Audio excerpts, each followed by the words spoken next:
ಪ್ರಿಯ ವೀಕ್ಷಕರೇ, nature life DK YouTube ಚಾನೆಲ್ಗೆ ಸ್ವಾಗತ. ಇವತ್ತು ನಾವು ನಮ್ಮ ಕೂದಲಿನ ಸಮಸ್ಯೆಯಾದ ಕೂದಲು ಉದುರುವುದು, ತಲೆ ಹೊಟ್ಟು ಇತರ ಸಮಸ್ಯೆಗೆ ಮೆಂತೆ ಕಾಳನ್ನ ಬಳಸಿ ಹೇಗೆ ಪರಿಹಾರ ಕಂಡುಕೊಳ್ಳುವುದು ಎಂಬುದನ್ನು ಇವತ್ತಿನ ವಿಡಿಯೋದಲ್ಲಿ ಸಂಪೂರ್ಣವಾಗಿ ತಿಳಿದುಕೊಳ್ಳೋಣ. ಮೆಂತೆ ಕೂದಲಿಗೆ ಪ್ರಯೋಜನಕಾರಿಯಾಗಿದೆ. ಆಯುರ್ವೇದದಲ್ಲಿ ಇದನ್ನು ಪರಿಣಾಮಕಾರಿ ಅಂಶವೆಂದು ಪರಿಗಣಿಸಲಾಗಿದೆ. ಇದರ ಬಳಕೆಯು ಕೂದಲಿನ ಬೆಳವಣಿಗೆಗೆ ಸಹಾಯ ಮಾಡುತ್ತದೆ. ಮೆಂತೆಯು ಫೈಬರ್, ಪ್ರೋಟೀನ್, ಕಾರ್ಬೋಹೈಡ್ರೇಟ್ಗಳು, ಕೊಬ್ಬು, ಕಬ್ಬಿಣ ಮತ್ತು ಮೆಗ್ನೀಷಿಯಂ ಅನ್ನು ಒಳಗೊಂಡಿರುತ್ತದೆ. ಇದು ಕೂದಲಿಗೆ ಹಲವಾರು ರೀತಿಯಲ್ಲಿ ಸಹಾಯ ಮಾಡುತ್ತದೆ. ಕೂದಲಿನ ಬೆಳವಣಿಗೆಯನ್ನು ಹೆಚ್ಚಿಸುವಲ್ಲಿ ಇದು ಪರಿಣಾಮಕಾರಿಯಾಗಿದೆ. ಏಕೆಂದರೆ ಮೆಂತೆಯ ಬೀಜಗಳಲ್ಲಿ ಪೋಲಿಕ್ ಆಮ್ಲ, ಪೊಟ್ಯಾಷಿಯಂ, ಪ್ರೋಟೀನ್, ಕ್ಯಾಲ್ಸಿಯಂ, ಕಬ್ಬಿಣ ಮತ್ತು ವಿಟಮಿನ್ ಎ, ಕೀಸೆ ಇರುತ್ತದೆ. ಇದು ಕೂದಲನ್ನು ಪೋಷಿಸುತ್ತದೆ ಮತ್ತು ಅದರ ಜೊತೆಗೆ ಹಾನಿಯಾಗದಂತೆ ರಕ್ಷಿಸುತ್ತದೆ.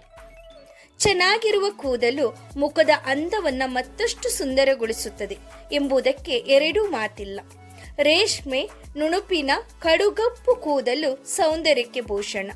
ಸಿಲ್ಕಿ, ಕರ್ಲಿ, ಸ್ಟ್ರೇಟ್ ಕೂದಲು ಸಾಮಾನ್ಯವಾಗಿ ಅವರವರ ದೇಹ ಪ್ರಕೃತಿಗಳ ಅನುಗುಣವಾಗಿ ಬೆಳೆಯುತ್ತದೆ.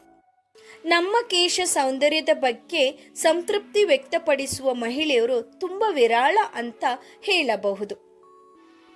ಈ ಟಿಪ್ಸ್ ನಿಮಗೆ ಇಷ್ಟ ಆಗ್ತಾ ಇದ್ರೆ ಪ್ಲೀಸ್ ಫ್ರೆಂಡ್ಸ್ ವಿಡಿಯೋಗೊಂದು ಲೈಕ್ ಕೊಡಿ. ಹಾಗೆ ಫ್ರೆಂಡ್ಸ್ ಫ್ಯಾಮಿಲಿ ಜೊತೆ ಶೇರ್ ಮಾಡಿ. ಸಬ್ಸ್ಕ್ರೈಬ್ ಆಗದೆ ನೋಡ್ತಾ ಇರೋರು ಈಗಲೇ ಸಬ್ಸ್ಕ್ರೈಬ್ ಬಟನ್ ಪ್ರೆಸ್ ಮಾಡ್ಕೊಳ್ಳಿ. ಪಕ್ಕದೇ ಅಲ್ಲಿರುವ ಬೆಲ್ ಐಕನ್ ಪ್ರೆಸ್ ಮಾಡಿ ಆಲ್ ಅಂತ ಕ್ಲಿಕ್ ಮಾಡಿ. ನಿಮ್ಮ ಅನಿಸಿಕೆಯನ್ನು ನನಗೆ ಕಮೆಂಟ್ ಮೂಲಕ ತಿಳಿಸಿ. ತಲೆ ಕೂದಲ ಮೊದಲ ಶತ್ರು ಅಂದರೆ ತಲೆಹೊಟ್ಟು. ಅದು ಯಾಕೆ ಬರುತ್ತದೆ ಮತ್ತು ಹೇಗೆ ಬರುತ್ತದೆ ಎಂಬುದನ್ನು ತಿಳಿಯದೆ ರಾಸಾಯನಿಕಯುಕ್ತ ಶಾಂಪೂವನ್ನು ಬಳಸಿ ಪ್ರಯೋಜನ ಸಿಗದೆ ತೋಳಾಡುವುದು ಹಲವು ಮಂದಿ.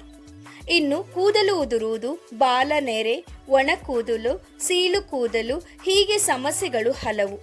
ಬೇಸಿಗೆಯ ಬಿಸಿಲಿನ ಝಳಕ್ಕೆ ಬೆವರು, ಧೂಳು, ಪ್ರದೂಷಣಕ್ಕೆ ಕೂದಲು ಹೊಳಕಾಗಿ ತಲೆ ಹೊಟ್ಟಿನ ಕಿರಿಕಿರಿ, ಉಷ್ಣದಿಂದ ತಲೆ ಬೊಕ್ಕೆ ಏಳುವುದು, ನೆತ್ತಿ ಬಿಸಿಯಾಗುವುದು, ಅಂಗೈಯಲ್ಲಿ ಉರಿ ಇಂತಹ ಸಮಸ್ಯೆಗಳು ಕಾಡುತ್ತವೆ. ಇಂತಹ ಅಪಾಯಗಳನ್ನು ಕೈಗೊಂಡರೆ ಇವುಗಳಿಂದ ಪಾರಾಗಬಹುದು. ಅಡುಗೆ ಮನೆಯಲ್ಲಿ ಬಳಸುವ ಅತ್ಯಂತ ಮುಖ್ಯವಾದ ವಸ್ತು, ಆರೋಗ್ಯಕರವಾದ ವಸ್ತು ಎಂದರೆ ಅದು ಮೆಂತ್ಯ. ಮೆಂತ್ಯ ಹಲವು ಔಷಧೀಯ ಗುಣಗಳನ್ನು ಹೊಂದಿದೆ. ಇದನ್ನು ಉಪಯೋಗಿಸಿ ಹಲವು ಪ್ರಯೋಜನಗಳನ್ನು ನಾವು ಪಡೆದುಕೊಳ್ಳಬಹುದು. ರಾತ್ರಿ 2 ಚಮಚ ಮೆಂತೆಯನ್ನು ನೀರಿನಲ್ಲಿ ನೆನೆಸಿ ಬೆಳಿಗ್ಗೆ ತೆಂಗಿನಕಾಯಿಯ ಹಾಲಿನ ಜೊತೆ ರುಬ್ಬಿ ತಲೆ ಕೂದಲಿಗೆ ಪ್ಯಾಕ್ ಹಾಕಿಕೊಳ್ಳಬೇಕು. 2 ಗಂಟೆಯ ಬಳಿಕ ನೀರಿನಲ್ಲಿ ತೊಳೆದುಕೊಳ್ಳಬೇಕು. ಕೂದಲಿಗೆ ಮೆಂತೆ ಹಾಕಿಕೊಳ್ಳುವ ಮೊದಲು ತೆಂಗಿನ ಎಣ್ಣೆಯನ್ನು ಉಗುರು ಬಿಸಿ ಮಾಡಿ ಹತ್ತಿಯ ಮುಖಾಂತರ ಕೂದಲಿನ ಬುಡಕ್ಕೆ ಹಚ್ಚಿಕೊಂಡರೆ ಒಳಿತು. ಈ ರೀತಿ ವಾರಕ್ಕೆ ಒಮ್ಮೆ ಮಾಡಿಕೊಂಡರೂ ಸಾಕು, ಹಲವು ಪ್ರಯೋಜನ ಪಡೆಯಬಹುದು. ಈ ರೀತಿ ಅಲ್ಲದೆ ಇನ್ನೊಂದು ರೀತಿಯಲ್ಲಿಯೂ ಸಹ ಮೆಂತೆ ರುಬ್ಬುವಾಗ ಇದಕ್ಕೆ ದಾಸವಾಳದ ಸೊಪ್ಪು, ನುಗ್ಗೆ ಸೊಪ್ಪು, ಭೃಂಗರಾಜ ಅಥವಾ ಒಂದೆಲಗವನ್ನು ಸೇರಿಸಿಕೊಂಡರೆ ತಲೆಗೆ ಫೇಸ್ ಪ್ಯಾಕ್ ಮಾಡಿಕೊಂಡರೆ ತುಂಬ ಉತ್ತಮ ಫಲಿತಾಂಶವನ್ನು ನೋಡಬಹುದು.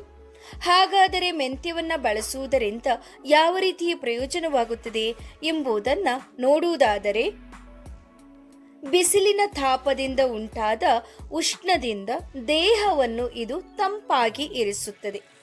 ಪ್ರಕೃತಿ ಸಹಜವಾಗಿ ಸುಖ ನಿದ್ರೆ ನೀಡಿ ಒತ್ತಡದಿಂದ ನಮ್ಮನ್ನು ಪಾರು ಮಾಡುತ್ತದೆ. ತೆಂಗಿನಕಾಯಿಯ ಹಾಲು ಸೇರಿಸಿ ಬಳಸಿದರೆ ಇದು ಹೊಸ ಕೂದಲಿಗೆ ಜೀವ ತುಂಬುತ್ತದೆ. ಮೆಂತೆ ಹಾಕಲು ಆರಂಭಿಸಿದ 2 ವಾರಗಳಲ್ಲಿಯೇ ಸಣ್ಣ ಸಣ್ಣ ಹೊಸ ಕೂದಲುಗಳು ಬೆಳೆಯಲು ಆರಂಭವಾಗುತ್ತದೆ. ಒಂದೆಲಗ ಸೇರಿಸಿ ಬಳಸಿದರೆ ಬಾಲ ನೆರೆಯಿಂದ ಆಗದಂತೆಯೇ ನೋಡಿಕೊಳ್ಳುತ್ತದೆ. ಕೂದಲಿನ ನೈಸರ್ಗಿಕವಾದ ಬಣ್ಣ ಮತ್ತು ಅದರ ಬಲವನ್ನು ಕಾಪಾಡಿಕೊಳ್ಳಬಹುದು.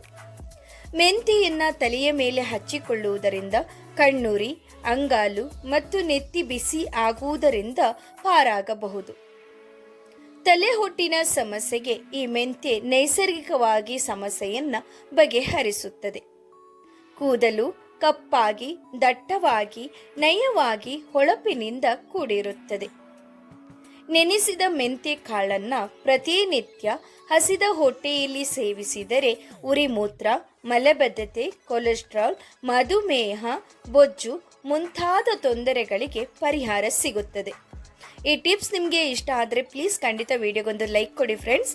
ಹಾಗೆ ಸಬ್ಸ್ಕ್ರೈಬ್ ಆಗದೆ ನೋಡ್ತಿರೋರು ಪ್ಲೀಸ್ ಚಾನಲ್ನ ಸಬ್ಸ್ಕ್ರೈಬ್ ಮಾಡ್ಕೊಳ್ಳಿ. ಎಲ್ರಿಗೂ ಧನ್ಯವಾದಗಳು.